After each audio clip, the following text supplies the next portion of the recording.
y vamos a hablar bajo el tema Niégate a ti mismo. Y este título pues es obvio y es claro sobre qué se trata esta enseñanza. Y vamos a tratar de ser lo más breves posible, pero lo más claros posible también, para que podamos llevarnos un mensaje en nuestro corazón. ¿Cuántos están listos, hermano? Gloria a Dios, hay como 3 listos, los demás ahorita se van a listar. ¿Cuántos dicen amén? ¿Cuántos están listos para oír la palabra del Señor? Dele una sonrisa al que está a su lado, así, bájese un poquito la mascarilla y dele una sonrisa a alguien. Bendígalo en el nombre del Señor. Dios es bueno y Dios está aquí. Den un aplauso fuerte a Cristo, porque Él es maravilloso. Marcos capítulo 8, versos 34 y 35. ¿Lo tiene? Me dice amén. Gloria al Señor. Dice así la palabra del Señor: y llamando a la gente y a sus discípulos les dijo: si alguno quiere venir en pos de mí, niéguese a sí mismo y tome su cruz y sígame. Porque todo el que quiera salvar su vida, la perderá. Y todo el que pierda su vida por causa de mí y del Evangelio, la salvará. Oramos. Padre, te damos gracias una vez más por esta bendición que tenemos hoy de ser expuestos, Señor, a la palabra bendita tuya. Te pedimos, oh Dios de la gloria, que tu Espíritu Santo libremente sople sobre este lugar, precioso Dios, y que a través de tu palabra, oh Dios, tus pensamientos sean alojados en nuestra mente, de tal manera, precioso Dios, que alteren nuestra forma de pensar y así también nuestra manera de vivir sea transformada por lo que tú haces en nosotros a través de tu palabra. Bendito Dios, te agradecemos por esta oportunidad y te pedimos que tú nos bendigas con tu palabra. En el nombre de Cristo Jesús. Amén y amén. Una de las cosas que a lo largo del ministerio yo he notado, mis hermanos, es que donde hay conflicto siempre surge del corazón de la gente. De hecho, la Biblia dice que las guerras se dan por las emociones nuestras, por las pasiones que a veces nosotros tenemos en nuestros corazones o el ser humano tiene en sus corazones. Y la mayor parte de problemas que se dan en los matrimonios se dan precisamente por egoísmo. No es de matrimonio que voy a hablar, pero lo estoy poniendo como ejemplo. Se da porque hay alguien que está buscando algo para sí mismo. Hay gente que se casa buscando que lo hagan feliz. Es que yo necesito la de mis sueños o el de mis sueños. ¿Para qué? Para que me haga feliz a mí. Casi nadie anda buscando y diciendo: ¿a quién podría ser feliz? Allá como que me gustó alguien. A esa persona voy a ser feliz. Casi nadie tiene ese pensamiento. Yo no sé, si usted tuvo ese pensamiento, hermano, yo lo canonizo el día de hoy, ¿verdad? Nosotros no hacemos eso, es una broma, pero realmente ninguno. Yo no me casé, yo no anduve buscando a mi esposa y diciendo: ¿dónde está? ¿Dónde encuentro una colocha para hacerla feliz? Yo andaba buscando realmente a alguien para mí. Entonces, al principio, digo, está bien, eso puede ser el gancho, pero una vez que nosotros entramos en el matrimonio, tenemos que tener una intención y vamos a manejar mejor nuestra vida. Nuestro matrimonio va a ser mucho mejor y nosotros vamos a ser realmente felices cuando nosotros nos preocupemos por la otra persona, cuando nosotros no nos enfoquemos en nosotros mismos. El que se enfoca en sí mismo, hermano, va a tener serios problemas. Y Jesús nos enseña a nosotros a través de la palabra, dejó estipulado cómo nosotros deberíamos actuar en cuanto a esto, cómo nosotros debemos separarnos, cómo nosotros debemos negarnos a nosotros mismos, salirnos del centro para permitir que sean otros los que estén ahí. Nosotros tenemos que aprender a negarnos a nosotros mismos. Ahora, hablando del incidente, del día en que Jesús dio este mensaje, mis hermanos, yo me ponía a pensar, y si Jesús hubiera corrido por un puesto político, hermano, los asesores hubieran sufrido muchos dolores de cabeza. Los asesores de campaña, ya ve que cada político se agarra a unos asesores, gente que sabe de esto, gente que sabe de imagen, gente que sabe de los problemas, gente que entiende estas cosas de cómo llegar a la gente. Entonces cargan un montón de asesores que les van diciendo a ellos qué es lo que tienen que hacer, cómo se deben mover, qué es lo que le tienen que decir a la gente para que la gente se enamore de ellos y vote por ellos. Entonces, si Jesús hubiera corrido para un puesto político, hermano, los asesores hubieran dicho: no puede ser. ¿Cómo les dice esto a la gente? Porque lo que él enseñaba era contrario a lo que los políticos hubieran dicho en este tiempo. Porque, por ejemplo, en aquel tiempo no existía la democracia, pero por ejemplo, hoy, ¿qué nos dicen a nosotros los políticos? Nos hablan a nuestras necesidades.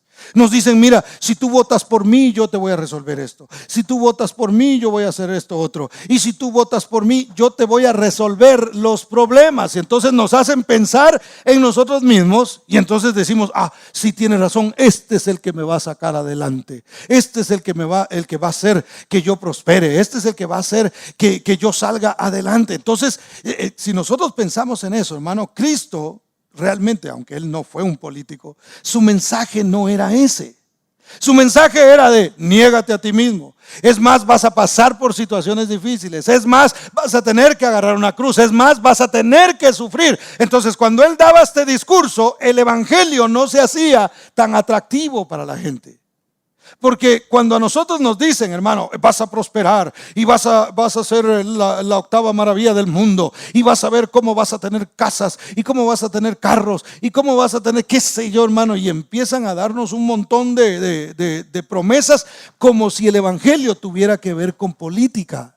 Y el evangelio no tiene nada que ver con política, hermano. Entonces encontramos a un Jesús que le decía a la gente las cosas que a veces ellos no querían escuchar.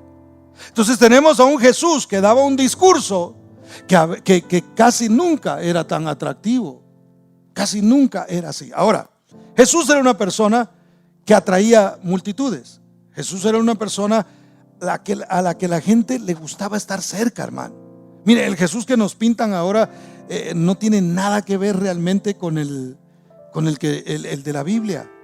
Porque nos pintan un Jesús así con barba y a veces así se ve medio enojado. No, Jesús, yo no sé, me imagino que sí tenía barba, porque la Biblia dice que se la jalaron. Pero no era en sí eso, sino que la gente le gustaba estar. Era alguien que caía bien, hermano. Era alguien que la gente quería estar cerca de él. Es más, a la edad de 12 años, la Biblia dice, Jesús crecía en sabiduría y en favor para con Dios y para con los hombres. Eso quiere decir que tenía el favor de Dios, pero también tenía el favor de los hombres. La gente le caía bien Jesús, hermano. Querían estar cerca de él. A los 12 años dice la Biblia que estaba rodeado de los maestros de la ley y se maravillaban de la sabiduría que él tenía, del conocimiento y de las cosas que él hablaba. Entonces Jesús fue una persona sumamente atractiva. Entonces, hermano, los discípulos, cuando oyeron que Jesús hablaba del reino, recuérdese que para Jesús hablar del reino, ellos pensaban en un rey, y pensaban en un rey terrenal. Entonces los discípulos decían: esto del reino está bueno. Y las masas las tenemos a nuestro lado, es decir, las multitudes que siguen a Jesús, la gente que lo ve como una persona buena, que lo ven como alguien que es hermoso estar cerca de él y escucharlo cuando habla. Eso lo veían los discípulos como algo beneficioso. Pero de repente, en una ocasión, dice la palabra que Jesús se fue a orar, hermano. Se fue a orar y allá estuvo con el Padre, porque Jesús lo hacía frecuentemente. A veces oraba en la noche, a veces oraba en la madrugada, a veces oraba en la tarde. Él oraba en todo tiempo, siempre estaba en comunión con el Padre. Y dice la Biblia que vino una multitud a buscarlo. Entonces, si una multitud me está buscando a mí, hermano, yo como humano voy a tender a sentirme muy importante. Porque si hay mucha gente que a usted lo está buscando, mientras más llena tiene usted la agenda, ¿no es cierto que más importante se siente usted? Si usted dice, viera cómo tengo trabajo, hermano, y cómo me están llamando, y cómo tengo un montón de gente, y la multitud me aclama, la multitud me está buscando, y de plano debo ser muy bueno porque la gente me está buscando, ¿cierto? Se siente uno importante, es algo totalmente natural. Sin embargo, cuando llegan los discípulos a buscar a Jesús y le dicen, Jesús, la multitud te busca. Y Jesús no dijo, a ver, de veras, júntenlos ahí, ahorita voy a ir a hablar con ellos. Sino que dice la Biblia que Él les dijo, vámonos a la siguiente ciudad, porque para esto yo he venido a predicar. Entonces no hay tiempo que perder. Yo sé que tengo un propósito. Entonces imagínense los que querían el reino, los que querían un puesto en el reino, porque no habían entendido de qué se trataba el reino de Cristo, comenzaron a pensar y a decir, no puede ser. ¿Cómo es posible que Jesús rechace a las multitudes? Si las multitudes son las que realmente van a hacer que esto del reino suceda. ¿Por qué? Porque aunque no habían votaciones en aquel tiempo, hermano, lo que sí se necesitaba era ejército. Para poder desbancar al rey que estaba puesto ahí, se necesitaba de un ejército que viniera bien armado y bien organizado, entendiendo la causa, y sacara al rey que estaba en funciones, y entonces pusieran al rey que ellos querían poner. Entonces ellos pensaban y decían, pero ¿cómo le vamos a hacer si Jesús realmente no quiere estar con las multitudes? ¿Se recuerda usted de la alimentación de los 5,000? Jesús alimentó a 5,000 personas con muy poco. Y se acuerda, hace poco estuvimos hablando de esto acá. Y cuando la gente se dio cuenta de esto, dijeron, no, este reino del que nos está hablando Jesús va a estar bueno, porque da de comer. Ni vamos a tener que trabajar tanto, porque Jesús va con poco. Le traemos unos panes y unos peces y Él nos da de comer a todos. Y como fue festín el que se echaron, hermano, la comida, comieron, dice la Biblia, hasta que ya no podían más. Y cuando esta gente vio eso, hermano, dijeron, a Jesús hay que hacerlo rey. Y dice la Biblia que vinieron las multitudes a buscarlo. Y Jesús les sale con el discurso de, ustedes me siguen porque les di de hartar. Ustedes me siguen porque comieron hasta que se hartaron. Ahora imagínense alguien que está buscando una posición que Jesús no la estaba buscando, pero eso era lo que pensaban los discípulos. Dando ese tipo de discurso, los discípulos decían, ¿cómo vamos a llegar así? Entonces el Señor hablaba lo que tenía que hablar y enseñaba lo que tenía que enseñar. ¿Qué le quiero decir con esto? A veces el mensaje del evangelio, hermano, nos va a sonar a nosotros pesado. Cuando la multitud llegó y le dijo a Jesús, venimos a hacerte rey, y Él le sale con eso, dice, ¿qué señal nos das tú a nosotros? Y el Señor les empieza a decir, ustedes están trabajando por la comida que perece, pero lo que ustedes necesitan es comerse mi carne, es tomarse mi sangre. Es decir, Jesús estaba diciendo, ustedes necesitan de mi naturaleza. Por más que ustedes reciban una comida física, nunca se van a sentir satisfechos, nunca van a sentir que realmente están llenos. Necesitan conocerme a mí, necesitan conocer mi palabra, necesitan comerse mi palabra, necesitan comer de mi naturaleza, para que entonces ustedes puedan sentirse completos. ¿Cuántos dan gloria al nombre del Señor? Denle un aplauso fuerte a Cristo, porque Él es bueno.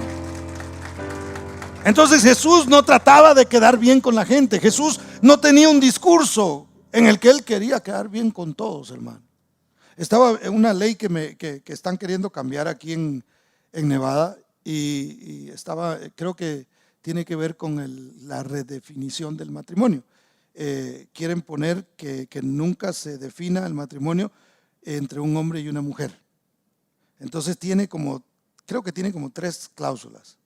Y la última me llamó la atención, porque la última dice y también esta ley incluiría que los clérigos, es decir, los ministros, no seamos obligados a casar personas del mismo sexo.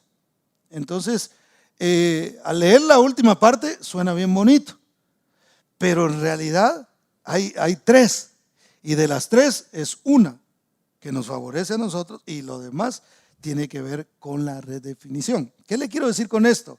Que a veces tratan de quedar bien con todos, ¿verdad? Ok, hagamos esto acá y esto para beneficiar a esta gente que le gusta esto, y para aquellos, para que no lloren y no brinquen, entonces les vamos a dar este pedacito también a ellos. Entonces el mundo trata de quedar bien con todos, pero Dios no, hermano. Dios no está tratando de quedar bien con nosotros. Dios nos da el mensaje que nosotros necesitamos. Jesús vino a predicar el evangelio. Arrepiéntanse porque el reino de los cielos se ha acercado. Ese fue su mensaje, lo vimos el domingo pasado, y ese sigue siendo el mensaje para nosotros. Dios no cambia, sigue siendo el mismo y sigue dándonos el mismo mensaje. ¿Para qué? Para que nosotros recibamos la bendición de la palabra del Señor. ¿Cuántos dicen amén, hermano? ¿Cuántos están de acuerdo conmigo? Denle un aplauso al Señor porque Él es bueno. Ahora, Jesús declaró diabólica la idea de vivir para uno mismo, hermano. Porque hay gente que le dice a uno, mira, ¿para qué te preocupas por los demás? Es más, una vez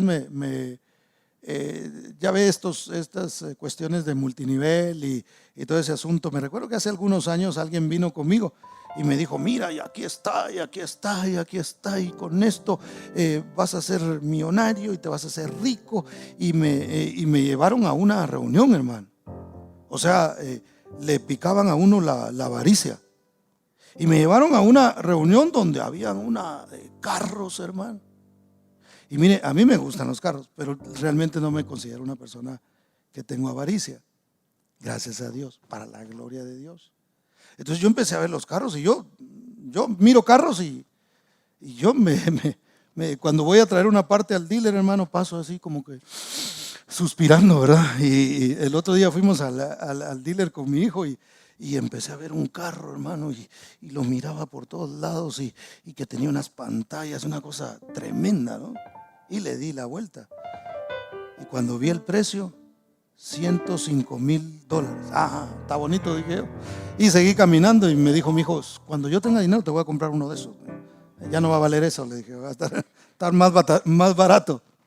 Pero entonces a mí me gustan los vehículos. Me gustan los carros y me gusta verlos, pero no me paro ahí a decir, ay, Padre, ahora mismo que suelten uno de estos, Señor. O sea, no me interesa realmente eso. Pero cuando llegué ahí, hermano, es una cosa, unos Mercedes-Benz, unos Ferraris, unas cosas así, pero tremendas. Y con eso querían a uno como decirle, mira lo que vas a lograr, mira lo que vas a tener. Y entre las cosas que a uno le enseñaban era a ser egoísta.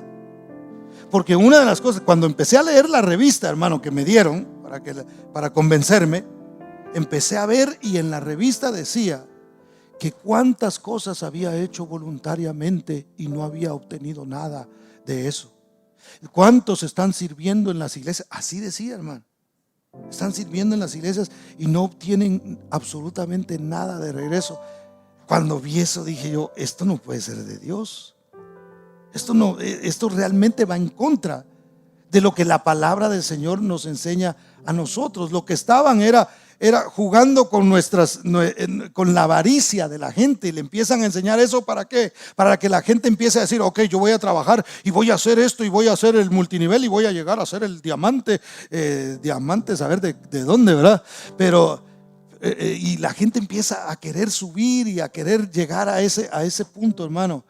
Cristo declaró eso como algo diabólico.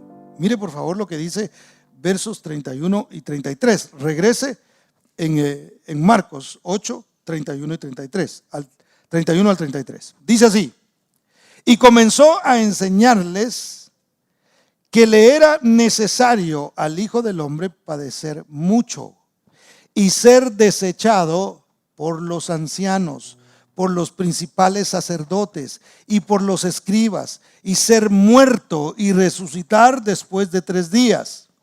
Esto les decía claramente. Entonces Pedro le tomó aparte y comenzó a reconvenirle. Pero él, volviéndose y mirando a los discípulos, reprendió a Pedro diciendo: quítate de delante de mí, Satanás, porque no pones la mira en las cosas de Dios, sino en las de los hombres. Entonces note por favor, Jesús se recuerda de la revelación que recibió Pedro: tú eres el Cristo, el Hijo del Dios viviente, bienaventurado eres Pedro, porque esto no te lo reveló carne ni sangre, sino mi Padre que está en el cielo. Entonces Pedro se convierte en una especie de consejero de Jesús. Entonces, cuando Jesús empieza a decirle a la gente, a enseñarle a la gente, es necesario que el Hijo del Hombre padezca. Es necesario que el Hijo del Hombre sea entregado. Es necesario que el Hijo del Hombre sea rechazado. Entonces, en la enseñanza de Cristo estaba diciendo: es necesario pasar por cierto proceso para entonces experimentar la vida. Es decir, hay que morir para poder vivir.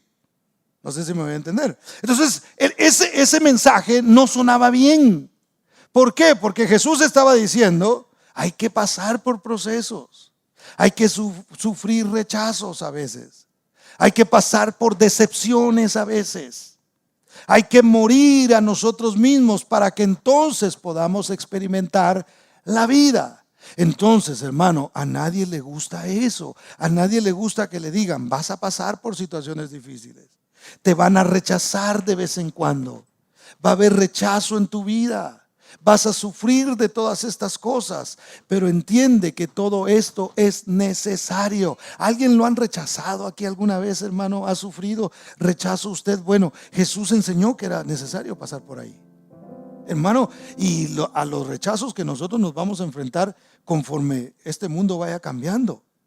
La iglesia está siendo ya rechazada, está siendo ya bien, la están haciendo ver como algo que no es bueno para la humanidad, porque detiene el avance y el progresismo que se está buscando. Entonces ya estamos pasando por esos procesos, pero es necesario. Cristo empezó a hablar de lo que nosotros deberíamos sufrir. No solamente estaba hablando de su sufrimiento, sino que al mismo tiempo, recuérdense que la iglesia somos el cuerpo de Cristo. Entonces, si nosotros somos el cuerpo de Cristo, por lo que pasa Cristo, por eso nosotros tenemos que pasar también. Pero en todo eso que nosotros experimentamos, el Señor nos da vida. Nosotros pasaremos por procesos, pero confiando y creyendo en la provisión de nuestro Dios. ¿Cuántos dicen amén? Entonces Pedro, hermano, empezó a decirle: no, Señor, tú tienes que pensar en ti mismo. ¿Cómo es eso? Mire, a veces nosotros estamos ayudando en algo y no falta quien diga: hey, ¿por qué tú estás haciendo eso? ¿Por qué tú haces eso? ¿Por qué tú sirves en una iglesia? ¿Por qué tú vas a buscar gente que realmente no te está dando a ti o no te está proveyendo ningún resultado a tu vida? Y a veces la gente no entiende eso, hermano, pero Cristo mismo era el que decía: esto se tiene que hacer, esto tienes que negarte a ti mismo. Entonces, cuando Pedro le dice: Señor, que no te acontezca eso, ¿cómo de que vas a morir? Recuérdense que Pedro seguía pensando en el reino y del puesto que él iba a tener en el reino, muy posiblemente. Entonces le empezó a decir: Jesús, ¿cómo es eso de que vas a sufrir? ¿Cómo es eso? No, ¿cómo vas a estar hablando de muerte? Yo anoche le decía a mi esposa: dame un abrazo. Le decía yo así, ¿verdad?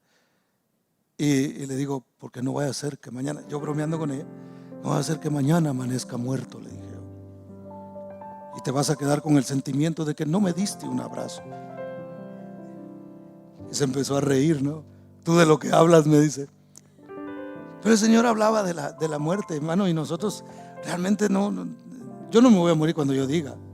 Yo no me voy a morir solo porque dije: ¿y qué tal si mañana me muero? Ay, llamando a la muerte. No, yo no la llamo, hermano. Cuando el Señor diga, es que yo me voy a morir. Cuando el Señor ya me quiera, es que yo me voy a ir. ¿Cuántos dan gloria a Dios, hermano? Entonces yo no tengo ningún problema, porque para mí el vivir es Cristo y el morir es ganancia, como dijo el apóstol Pablo. Pero bueno, entonces Jesús le dijo: apártate de mí, Satanás. Pedro, estás jugando con mis emociones. Estás picándome las emociones con eso de que nada de eso te acontezca. Yo debo ir a la muerte. Yo tengo que hacer lo que tengo que hacer. Yo tengo que ser obediente al Padre. ¿Cuántos dicen amén? Los políticos, hermanos, la mayoría están pensando en la próxima elección. Y todo lo que hacen, lo hacen pensando en la próxima elección, ¿verdad? Porque ellos quieren tener resultados. Jesús no era un político, pero él nunca pensaba en un reino de este mundo. Cuando él hacía las cosas, estaba pensando en las generaciones. La Biblia dice que puesto el gozo delante de él, sufrió la cruz. Es decir, él sabía que había un resultado de todo lo que él estaba haciendo. Cuando tú y yo nos negamos a nosotros mismos, hermano, cuando tú y yo nos quitamos de la escena y comenzamos a preocuparnos por los demás y comenzamos a pensar en los demás, entonces nosotros comenzamos a sentir que realmente estamos obteniendo vida. En la satisfacción que trae, hermano, cuando nosotros podemos bendecir a alguien, eso solamente viene de parte de Dios para ti y para mí. El que se enfoca en sí mismo, hermano, el que está pensando todo el tiempo en cuántas cosas le hacen falta, nunca va a tener llenadero. Usted tiene algo hoy y mañana va a querer otra cosa. Le comentaba a los hermanos que cuando aquella mujer le pedía a Dios un hijo, ¿se recuerda? La esposa de Jacob le pedía a Dios un hijo, y dame un hijo, y dame un hijo, Señor, y dame un hijo, y dame un hijo. Y el Señor le da un hijo y le pone José, que significa quiero otro. Eso quiere decir José. José quiere decir, ay, el Señor me dio un hijo, pero quiero otro. Acababa de parir uno que le costó un montón porque no tenía hijos, era estéril. El Señor le da un hijo y cuando se lo da, quiero otro. ¿Sabe por qué? Porque a veces nosotros pensamos que con lo que obtenemos nos vamos a sentir bien. Y entonces a veces Dios dice, ok, te lo voy a dar. Y en cuanto Dios nos lo da, no tendrás otro por ahí, Señor. Quiero una bendición, y Dios nos da la bendición. Y no tendrás otra bendición por ahí, Señor. Y pensamos que eso es lo que nos va a llenar. Y realmente a veces Dios nos da lecciones, hermano, porque el único que satisface nuestras vidas es Cristo Jesús. Tener a Cristo en nuestro corazón es lo que llena nuestra vida, nuestra alma, es lo que nos hace sentir completos. ¿Cuántos dan gloria al nombre del Señor? Tendremos, hermano, cualquier cosa, mire, material que nosotros lleguemos a tener, nunca, siempre querremos algo más. Siempre buscaremos algo más. Siempre vamos a buscar el próximo paso, el próximo escalón, lo próximo que quiero tener. Siempre va a ser así. Nunca vamos a encontrar satisfacción. Pero en bendecir a otros, en ser un instrumento de Dios, es donde nosotros podemos encontrar la verdadera satisfacción. ¿Cuántos dicen amén? Ahora, después de reprender a Pedro, da un discurso, como les repito, no muy llamativo que digamos. Verso 34 dice, y llamando a la gente y a sus discípulos, el Señor dijo, a ver, multitud, ya que me están buscando, ya que ustedes me están siguiendo, quiero decirles algo. Y mire lo que les dice, hermano. Si alguno quiere venir en pos de mí, niéguese a sí mismo y tome su cruz y sígame. Entonces, ahora, esto de la cruz, por ejemplo, la cruz para nosotros es un símbolo ahora bonito. Lo tenemos en nuestros logos, hermano. Algunos se lo ponen en los aretes, ¿verdad? Una cruz. Otros se cuelgan una cruzota así grandota, hermano, que los vampiros no se pueden acercar. Entonces, para nosotros es una cuestión así como hasta puede ser usada como un adorno, como algo bonito. Ah, la cruz de Cristo. Para nosotros es eso. Pero en aquel tiempo eso no era así. Entonces cuando a la gente le decían tome su cruz, lo que representaba la cruz, primero era un instrumento de muerte, y lo otro representaba maldición. Entonces el Señor estaba diciendo, tomen ese instrumento de muerte ustedes, si ustedes quieren venir en pos de mí. Porque Jesús no nos pide a nosotros cosas que Él no está dispuesto a hacer. Jesús sabía que Él iba a tomar la cruz y que nosotros, si queríamos seguir su ejemplo, no solamente querer su ejemplo en ascender al cielo, ¿verdad? Porque ¿quiénes se quieren ir al cielo aquí, hermano? ¿Cuántos se quieren ir al cielo, hermano? Gloria a Dios, qué bueno. Y si no, hoy es la oportunidad de decir: yo me quiero ir al cielo también, ¿verdad? Todos nos queremos ir al cielo. Ahora pregunto yo, y ya no conteste, contéstese usted mismo: ¿cuántos queremos tomar la cruz? ¿Cuántos queremos negarnos a nosotros mismos? ¿Cuántos queremos realmente seguir a Jesús, no solamente en la ascensión, pero también en la vía dolorosa? Eso ya no suena muy bien. Eso ya no es atractivo. Eso ya no suena tan bonito, hermano. ¿Por qué? Porque no nos gusta eso. Entonces, el que Jesús les dijera eso sería como que yo les dijera a ustedes hoy: bueno, mis hermanos, si ustedes quieren seguir a Jesús, entonces van a agarrar una cuerda de esas que sirven para ahorcar, ¿verdad? Que está solo de que le jalen el lazo y se la ponen en el cuello. Y todos ustedes van a andar con eso. Entonces eso ya no suena tan bonito, ¿verdad? Pónganse los aretes, pero ¿usted ha visto aretes con unas cuerdas así como que son para ahorcar gente? ¿Alguien ha visto aretes así? Bueno, hay de todo, ¿verdad? De pronto alguien sí lo vio. Pero eso no se usa tanto. ¿Por qué? Eso es un instrumento de muerte que nadie quiere cargar. Qué ridículo se vería una persona con una soga en el cuello que parece que es para ahorcarse. No funciona así. Entonces, así le sonaba a la gente el hecho de que Jesús dijera que había que tomar la cruz, que había que sufrir, que había que morir. Y realmente se trata de morir, porque el mismo Jesús dijo: el que quiera salvar su vida. ¿Cuál vida? Esa vida de que yo necesito, de que yo quiero, de que me tengo que preocupar por mí mismo, porque tengo que obtener esto, porque no me dan aquí, es que no he logrado, porque mi esposo no me da lo que yo necesito, o mi esposa no me da lo que yo necesito. Le repito, hermano, si nosotros llevamos un matrimonio así, no va a ser un matrimonio, va a ser un matrimonio que no va a funcionar. Porque les conté la vez pasada de una persona que vino conmigo hace muchos años. Vino conmigo y me dijo, venía llorando, era un varón, pero venía llorando, y pues dicen que los hombres no deben llorar, pero este sí lloraba, ¿verdad? Entonces, y se aparece el hermano y me dice, ay, hermano, hermano César, me dice: mi esposa me dejó. Y le dije: de veras, hermano, te dejó. ¿Y qué pasó? Ya me empezó a contar algunas cosas. Y luego le digo: ¿y qué es lo que más te duele de todo esto, hermano? Pues es que ya no hay comida en la casa, hermano. Y tengo que andar lavando mi ropa yo. Y yo dije en mi mente: con razón lo dejaron a este. Porque si solo está buscando lo propio, hermano, realmente nunca va a poder ser feliz. Si nosotros aprendemos a ver las necesidades de los demás y nos quitamos nosotros del medio, hermano, vamos a tener una vida mucho más productiva y mucho más feliz. ¿Cuántos dicen amén? Denle ese aplauso fuerte al Señor, porque Él es bueno. Verso 35: porque todo el que quiera salvar su vida la perderá, y todo el que pierda su vida por causa de mí y del evangelio la salvará. Si nosotros obedecemos a Dios, si nosotros dejamos de vivir por nosotros, tomamos nuestra cruz, nos negamos a nosotros mismos y seguimos al Señor, hermano, vamos a encontrar vida. Pero vamos a tener que pasar por sufrimiento, sí, pero con vida, pero con esperanza. Porque Jesús no cargó la cruz diciendo: y esto fue lo que a mí me tocó, y saber qué va a pasar conmigo. No, Jesús llevó la cruz sabiendo que al tercer día iba a resucitar con poder y con gloria, hermano. Y el resultado que iba a venir de todo eso era la bendición y la salvación para todos nosotros. Entonces nosotros no sufrimos en vano. Yo se lo he predicado acá.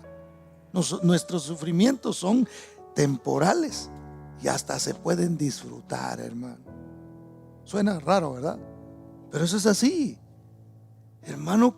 Es más, la Biblia dice que nos gocemos cuando estemos en muchas aflicciones. ¿Dónde más va a oír eso usted? ¿Dónde va a escuchar eso? Solo en la palabra de Dios. Porque así es.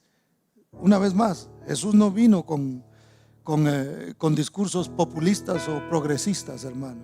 Él vino a hablar la palabra de Dios. Y es posible sufrir y gozarse. tener aflicción y manteniendo la mirada en el Señor y decir: no se trata de mí. Si yo tengo que sufrir esto, es porque hay un propósito por el que yo lo estoy sufriendo. A alguien voy a bendecir con mi testimonio. Alguien va a ver en mí que a pesar de lo que estoy sufriendo, estoy de pie y camino. Y va a venir y me va a preguntar: oye, ¿cómo puedes sostenerte tú de esa manera? ¿Cómo puedes tener una sonrisa en tus labios a pesar del problema que estás pasando? Es que tengo a Cristo en mi corazón y te lo puedo compartir a ti también. Si tú quieres vivir de esta manera, si quieres tener verdadera vida, es así. Cuando uno disfruta algo, hermano, eso uno lo ve como vida, ¿no? ¿Cierto o no? Los sufrimientos, eso no los ve así uno no está sufriendo y dice: esto es vida, ¿verdad? Humanamente eso no lo podemos pensar. Yo le comentaba a los hermanos que cuando fuimos la primera vez al puerto de San José, allá en Guatemala, con mi hermana estaba pero feliz de ver el mar, y no está aquí ahora, pero ella se metía y me dice, nos llevamos un año, 11 meses más o menos nos llevamos de edad. Entonces cuando éramos niños, ella me dice: este es el día más feliz de mi vida, me dijo así, porque para ella era algo hermoso estar en la playa, ¿no? Entonces, la vida que Cristo nos ofrece a nosotros, hermano, es que no necesitamos estar en una playa para estar gozosos, para estar contentos, para vivir con esperanza y para disfrutar los momentos que nosotros estamos viviendo. ¿Cuántos dan gloria al nombre del Señor? Dele ese fuerte aplauso a Cristo, porque Él es bueno. Mientras vivamos para nosotros mismos, hermano, seremos infelices. Tenemos esa tendencia siempre a preocuparnos por nosotros mismos. Y el mundo, el sistema del mundo, nos enseña a nosotros cosas donde una vez más, de alguna manera nos someten a estar solamente pensando en nosotros. Le comentaba a los hermanos que hace algunas décadas el mensaje era: descúbrete a ti mismo, ¿verdad? No sé qué había que descubrir, pero ellos decían: descúbrete a ti mismo. Y la única manera de descubrirnos a nosotros mismos, hermano, es conociendo a Dios. Porque el que verdaderamente nos define a nosotros es el Señor. En la palabra del Señor nosotros podemos encontrar quiénes somos nosotros. Mire, nosotros tenemos unas reuniones de varones que realmente de eso se ha estado tratando. ¿Qué quiere Dios de nosotros? Ese es el tema. ¿O qué espera Dios de nosotros? ¿Qué quiere de nosotros? Y una de las cosas era que lo conozcamos a Él. Y el segundo tema era que nos conozcamos a nosotros mismos, para que sepamos quién es Él, quiénes somos nosotros, en qué posición nosotros estamos y qué representa Él en nuestras vidas. Así es como nosotros nos descubrimos. Bueno, no funcionó mucho el asunto, así que a la siguiente década le cambiaron y empezó a llamarse Supérate. Y el mensaje es: supérate, conoce. Por eso usted se da cuenta que en los últimos años la ciencia avanzó mucho, porque avanzó el conocimiento. Hubo un deseo de la gente de superación y de conocer más y de prepararse más. Y yo no estoy en contra de eso, hermano, pero eso no llena el corazón de nadie. Yo se lo he dicho a usted. Mire, hermano, el que es médico algún día llega a retirarse y no es médico más, es un ex médico. Aquí había un doctor guatemalteco, yo no sé si algunos de ustedes lo conocieron, Danilo Reed se llama, yo creo que está vivo todavía, porque no estaba tan viejo.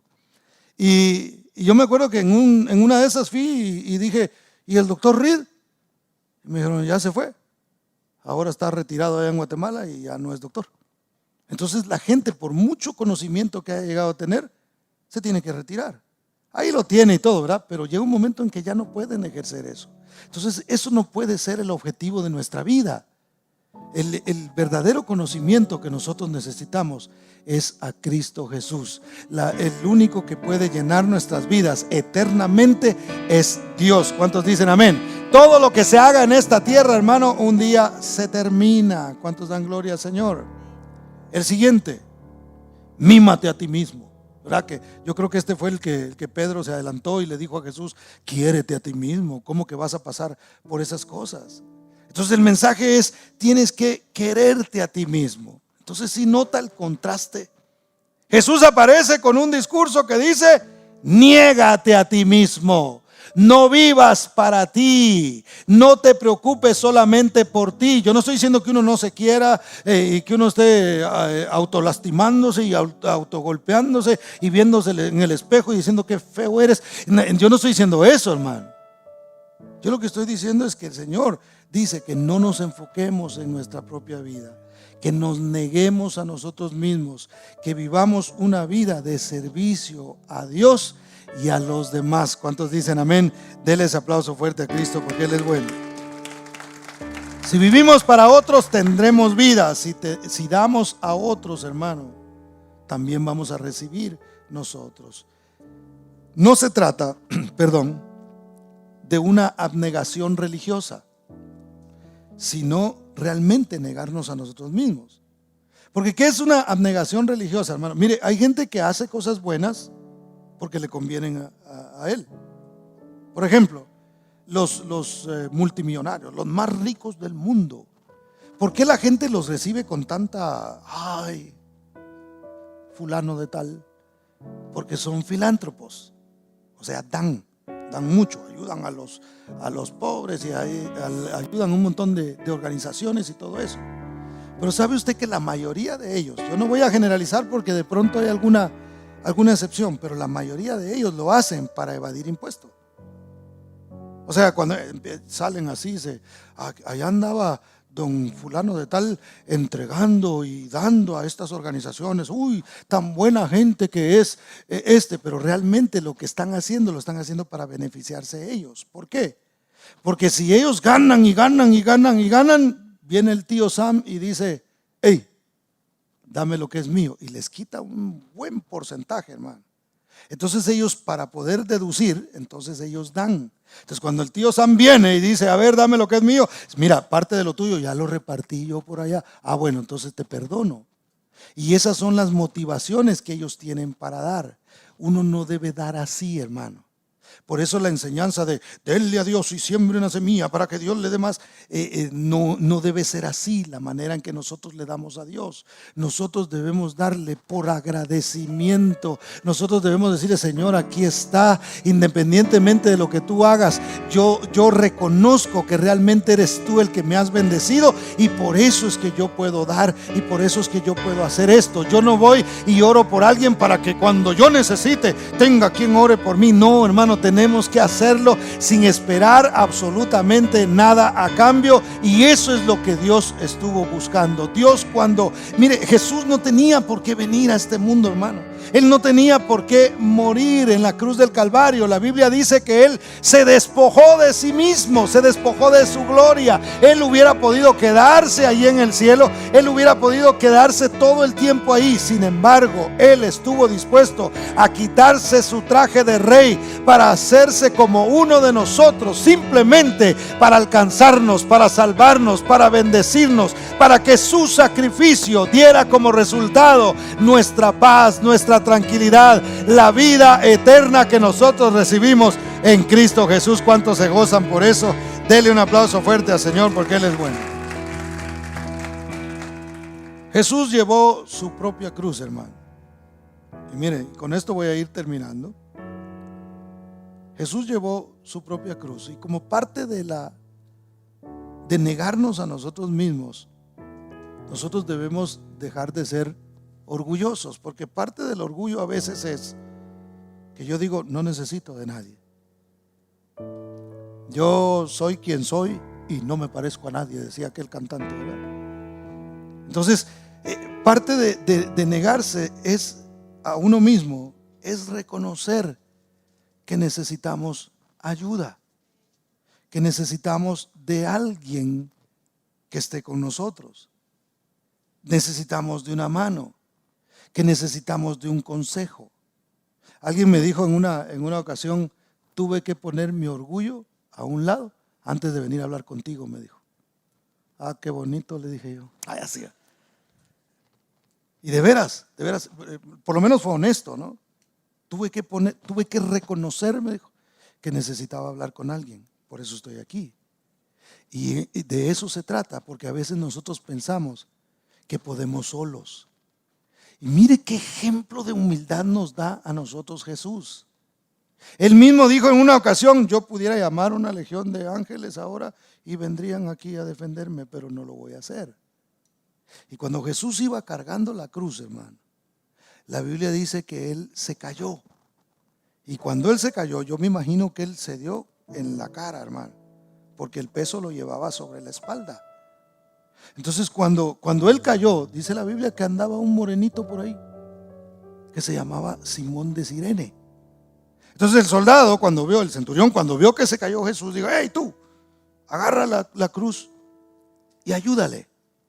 Y yo no veo a un Jesús diciendo: no, quietos, no, esa es la cruz mía y esa yo la llevo porque yo puedo cargar la cruz. Yo dije que había que llevarla y yo la llevo.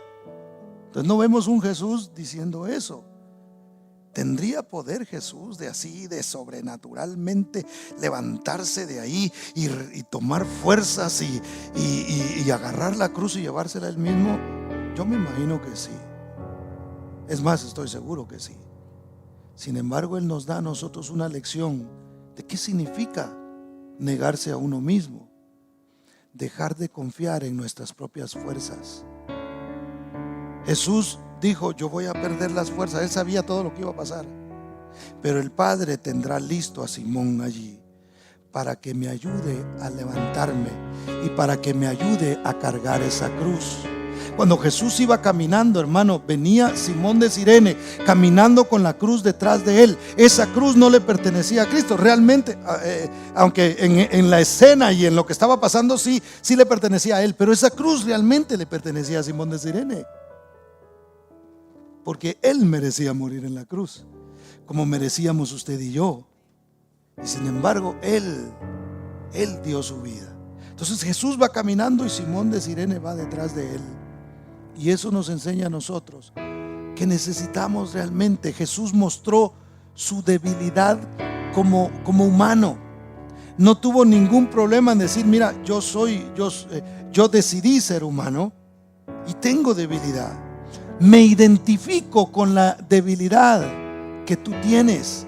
Tú y yo, hermano, tenemos que reconocer que somos débiles y morir a nuestro orgullo y morir a quienes nosotros somos y decir: realmente sin Cristo Jesús yo no soy nadie, yo no soy nada, yo necesito del Señor, yo necesito de Dios. No puedo caminar solo, no puedo resolver mis asuntos yo solo, mi sabiduría no me alcanza, mis fuerzas se me terminan. Pero entonces, hermano, parte de negarnos a nosotros mismos es reconocer que necesitamos a Dios, que necesitamos al Señor, que no podemos caminar sin Él, que es Dios el que traerá la ayuda para cada uno de nosotros, que si venimos y nos humillamos y le decimos: Señor, te necesito. Yo a veces me he topado con gente que quisieran que uno adivinara las cosas, hermano.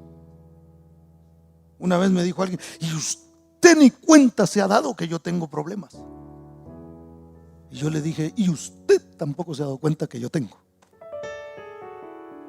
Usted no me ha preguntado a mí si yo tengo problemas.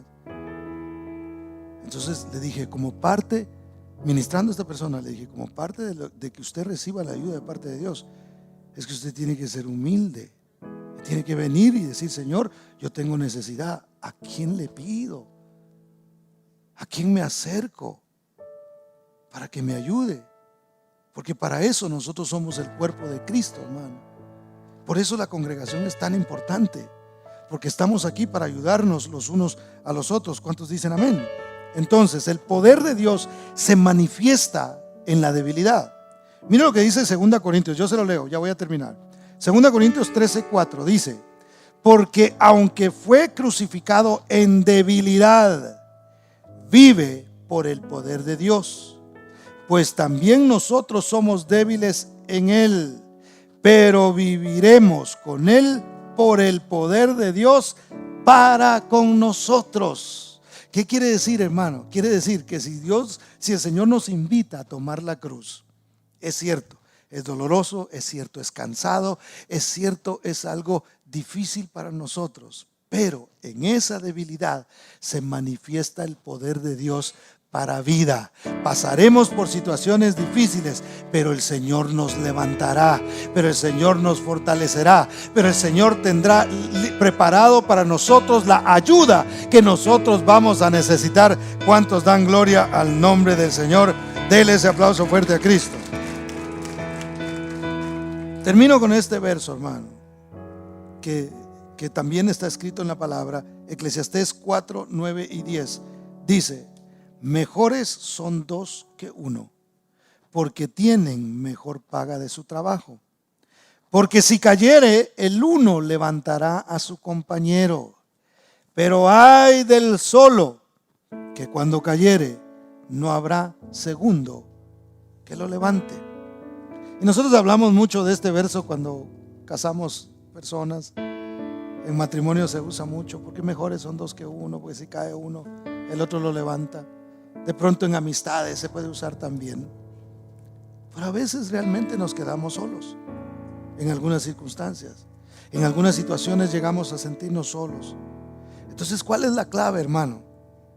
Caminar con Cristo. Simón de Cirene iba llevando la cruz, pero Cristo iba adelante. Aunque él lo veía débil y cansado, realmente iba a ser el que en circunstancias difíciles a él le iba a ayudar a salir adelante.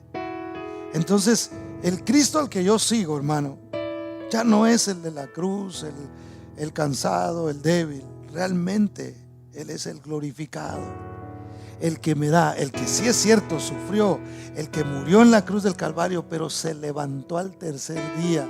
Y ahora, a través de ese poder que lo revivió a Él, es el que me da vida a mí, a pesar de pasar por circunstancias y situaciones difíciles. Mejores son dos que uno. ¿Qué quiere decir, pastor? ¿Que a fuerza voy a necesitar a alguien? No es eso precisamente. Sí, vamos a necesitar de los demás, eso no hay duda. Pero lo importante es que somos dos, porque es Él y soy yo, hermano. Así que me puede dejar quien sea, hermano. Se puede apartar de mí cualquier persona, me puede fallar cualquier persona. Él está conmigo, y si yo caigo, habrá un segundo que me va a levantar y me va a poner de pie y me va a fortalecer, que me va a tomar de la mano y me va a guiar, y al final voy a recibir de esa vida. El Padre tenía preparado a alguien para levantar a Jesús, porque había que llegar hasta el final. Y el final no estaba en la cruz, ahí estaba el final del proceso. Y después venía lo glorioso, venía la vida, venía la resurrección. Eso es lo que Dios quiere hacer con nosotros, hermano. Quiere que hoy nos neguemos a nosotros mismos, que tomemos la cruz. Lo que nos toque pasar, hay que pasarlo, pero siempre con la mirada puesta en la resurrección, en la vida que Él quiere darnos a nosotros. Cuando sabemos para dónde vamos, hermano, hasta el camino lo disfrutamos, porque estamos viendo lo que vamos a obtener cuando lleguemos ahí. Póngase de pie, por favor.